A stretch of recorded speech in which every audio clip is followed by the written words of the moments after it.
Hello everyone, my name is Daniel and I'm back with another blog post I'd like to share with you. This one is titled, Saturn's Day is Coming with Four Horsemen. If you haven't seen my prior video on the wonders in heaven prove the Bible and the timetable for the rapture, you need to check this out. The odds of this occurring are 1 in a trillion. This video is going to dig deeper into the significance of Saturn and its relation to Babylon and Satan and the beast. In that prior video, I pointed out the relationship between Saturn and the number 6 and the 6th planet with the hexagon on top of Saturn, and I suggested that Saturn was playing the role of representing the beast, particularly how it was being thrown into the river, being thrown down like Babylon would be thrown down. But I wanted to come up with a more solid connection than even this. And so let's see what we can find out about Saturn in the Bible.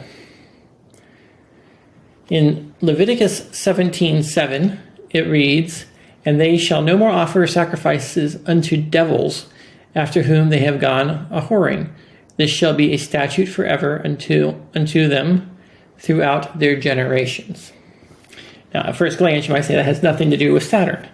But when you look at the word devils, it's the Hebrew word sa'ir, or seder, depending on how you pronounce it. It's rendered with a transliteration as Satyr, right here. And it means a he-goat or a satyr may refer to a demon-possessed goat, like the swine from Matthew 8:32. So you've seen the devil goat man thing that represents Satan. Well, that's exactly what that word devils is saying, and it's connected to satyr. So then you have Jeroboam ordained priests for the high places and for the satyrs and for the calves which he made. Think golden calves. So we've got false priests being appointed or ordained to worship devils and calves, which are these satyrs. So they're doing satyr worship on Seder Day. We'll find out. So this is a picture of the goat man. That could be, we see this kind of figure throughout ancient artwork. Then we've got Amos 5:26. It says, "But you have borne the tabernacle for Moloch and Cheun," which is Rephaim, "your images, the star of your God, which ye made to yourself." So Rephaim or Cheun, I don't know if I'm pronouncing that right, they represent the star god Saturn or Moloch, according to Nelson's Bible Dictionary. So here we have Amos talking about worshiping Saturn. That's a pretty clear connection of who that is. It's not a pagan name that we have associated with our stars, but it's actually mentioned in the Bible. But I found this really fascinating. The pagan worship of Saturn was the name originally given to the Babylonian ruler Nimrod, who is known as the god of the Chaldean mysteries. Chaldeans, Babylonians. We're talking about the fall of Babylon here. The name Saturn in Chaldee or Aramaic is spelled S-T-U-R, stir, and it's pronounced Satyr or Satyr. But when you add up the letters, you get 666. And what's interesting is this pattern occurs for the spelling of the name in other cultures. For example, Phoenix, there's an old spelling that also added up to 666. So when John told us the number of the beast is 666, Satyr 666 spells it out pretty clearly. Saturn is representation of the beast. And then you've got the Star of Rephaim, which is used in all these religions, Buddhism, Molochism or Rephaimism, and Hinduism. And of course, the modern Jewish state hosts this star. So the Pharisees continue to worship the Star of Rephaim. So here is wisdom. Let him understand that the number of the beast, for the number of a man, his number is 666. I got these out of order, but you get the idea. So this all adds up to a pretty direct connection between Saturn and the number of the beast. The six-pointed star could very well be the image of the beast. And if Jupiter can be striped and pierced with its seemingly random spot, and Saturn can have a hexagon on top of its pole, it cannot be random, but designed. Who would imagine a solar system that has these particular characteristics? Unless, I suppose, if there was some ancient civilization that told us what Mars and Jupiter look like, they could have baked it in there, but I just don't see that being realistic. Let's talk about Saturday's Sabbath for a second while we're on Saturn. This will be a deeper video in the future, but there are some verses that I'd like you to be thinking about in the interim. I found this verse from the Septuagint translation of Amos 6. Ye who are approaching the evil day, the day of Jehovah, which I believe is October 9th of this year, who are drawing near and adopting false Sabbaths. All right, so there's definitely a false Sabbath problem going on, big enough to be called out. Now, I would point out that everyone likes to always accuse everyone else of having the false Sabbath, but I would say that the majority are going to be the ones that are on the false Sabbath, or it wouldn't be pointed out in Scripture. The number of people that are using some of these other alternative Sabbaths are so small that it wouldn't really be mentioned. Therefore, now they shall depart into captivity from the dominion of princes. That means they shall be taken from being the role of princes. And the neighing of horses shall be cut off from Ephraim. I think that translation with proper context might actually be the cry of horsemen shall cut off Ephraim. I can't prove that because I haven't dug into the translation, but given what we know about the horsemen coming on this particular day and Babylon ceasing to be a nation, it would seem to make sense that could be what that means. If anyone wants to dive into the Greek and of the Septuagint and see what all this actually means, I would love to hear from you. Then Elohim turned and gave them up to worship of the host of heaven, stars or planets. Yea, he took up the tabernacle of Moloch and the star of your God, Rephaim, figures which he made to worship them, and I will carry you away beyond Babylon. Acts 7:43. This is at the stoning of Stephen. The Pharisees were so upset because Stephen was pointing out the Pharisees were taking up the star of Saturn. Now, what's interesting is, I've read the suggestion, I haven't proven this out completely, but star and day can be synonyms, just like we have all the days of our week named after planets. The star of your God could mean the day of your God. Every day, each God or each planet had its own day. So this could be talking not just about the symbol, but the Sabbath of that God. And Isaiah says, bring no more vain oblations, and incense is an abomination unto me. The new moons and Sabbaths, the calling of assemblies, I cannot away with or endure. It is iniquity, even the solemn meeting. The solemn meeting is the eighth day, the day that I think is October 9th of this year, the eighth day of Tabernacles. That's a special word reserved for what I believe is the day of Jehovah, the rapture, and judgment. And so we see here that Bible's predicting that the calendar is going to be messed up and that people are going to be worshiping and having Sabbaths and all these things on the wrong days. They're abominations to him.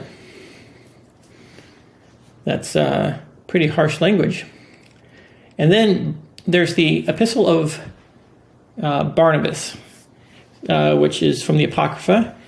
Some people think it used to be scripture. But whether it was scripture or not, it does document that the Sabbath day was changed in Yeshua's day. Finally, he said to them, "Your new moons and your Sabbath I cannot away with." He's quoting Isaiah, which we just read. You see what his meaning is?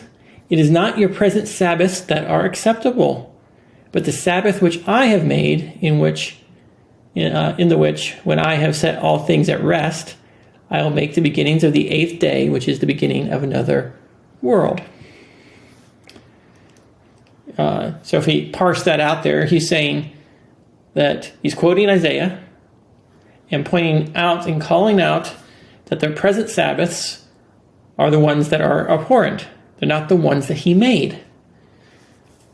So if they're worshiping the star or the day on Saturn, they moved their Sabbaths, and that's why the temple was destroyed in 70 AD, at least according to the Epistle of Barnabas.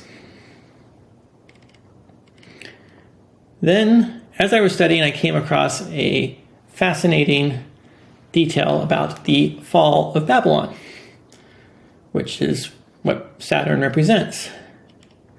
So this is from Daniel 5. It says, "In the same hour came forth fingers of a man's hand, and wrote over against the candlestick upon the plaster of the wall of the king's palace, and the king saw the part of the hand that wrote." All right, let's parse this out a little bit. We know that the 7 churches had 7 stars and 7 candlesticks, and that these are related concepts. And from Isaiah 66, it says, Jehovah says, "Heaven is my throne, and the earth is my footstool." Well, here, heaven means the sky. The stars are his throne, and the earth is his footstool. So, if we consider the space, the wall, and the king's palace is the throne, and the candlestick are the stars, you can see that he's writing on the wall in ancient Babylon, but he's writing it in the stars today. There could be an analogy here, like why write against the candlestick? That's a unusual detail. And anytime there's an unusual detail in Scripture, there's probably some deeper meaning if you can figure it out. So, then the fingers of the hand were sent from him, and the writing was written. And this is what was written. Many tekel up harsh. Yeah, I'm not going to pronounce that. Harson. And Daniel provided the interpretation. The first verse is, "God has numbered the days of your kingdom and put an end to it." That means he has a defined period of time for every kingdom, and he's the one that is going to end Babylon on this particular day. Then it says, "You have been weighed in the balances and found wanting." Well, that reminds me of the black horse in the scales in Libra. All right. And then it says, "Your kingdom has been divided and given to the Medes and the Persians," the people from the north and from the east, Russia and China. Maybe. But then we have Revelation. It says, "The great city, Babylon the Great, was divided into 3 parts, and the cities of the nations fell." Well, Medes and Persians, that's 2 parts, but wait. After Daniel had translated everything, Belshazzar clothed Daniel with scarlet and put a chain of gold about his neck and made a proclamation concerning him that he should be the 3rd ruler. So now we've got 3 rulers at the fall of the original Babylon, and the great city will be divided into 3 parts. Now, I don't know what this means as far as divided into 3 parts, but if the United States is Babylon, or we have East Coast, West Coast, Texas, maybe? I don't know. That's pure speculation. But if all the bridges were cut off and the mountains were cut off, you could see how the Mississippi could divide the country very easily. And politics are already dividing the country. But it could also be at a global scale. I don't know all the details, but it's just interesting 3 parts. All right, now this is a key verse. It says, "In that night, the night that the writing was on the wall, the king of the Chaldeans was slain," the Babylonians. So some people have suggested that maybe this sign on October 9th is a warning and not the date of the event.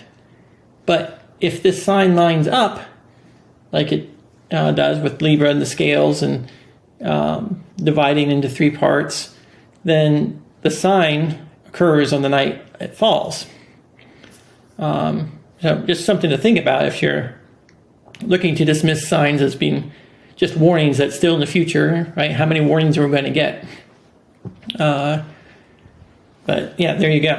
In this time, the writing on the wall was on the very night that it fell. And let's talk about the horsemen, because in my prior videos, I pointed out things were kind of figurative. Libra doesn't look like a horse, except that when you read the text a little closer, it says, "And lo, a black horse, and he that sat on him, or was above him, had a pair of balances." Or Centaurus is a horseman, and above him is Libra, the pair of balances. So that's one horseman. And then, as I was studying Gemini, I realized that they were famous horsemen. Like the mythology has them being horses, and they're sitting on top of a unicorn in the stars. So we've got Centaurus, Sagittarius, and the Gemini twins on top of a unicorn. All perfect image of 4 literal horsemen in the stars. We don't have to figuratively assume that Libra is a horseman or Gemini is a horseman. They were known as horsemen. They're by a horse. The picture is even more perfect than I had previously realized. So the number 2 horse is the red horse Mars, is in fact represented by one member of 2 twins. So number 2 horse, 2 twins. It's nice how he lines things up for us. So once again, if you haven't seen my video about the wonders in heaven on October 9th, 2024, I encourage you to check it out because this sign is just too big to not know about. Thank you for watching. Please subscribe, and I'll be back with some more exciting news in a couple days.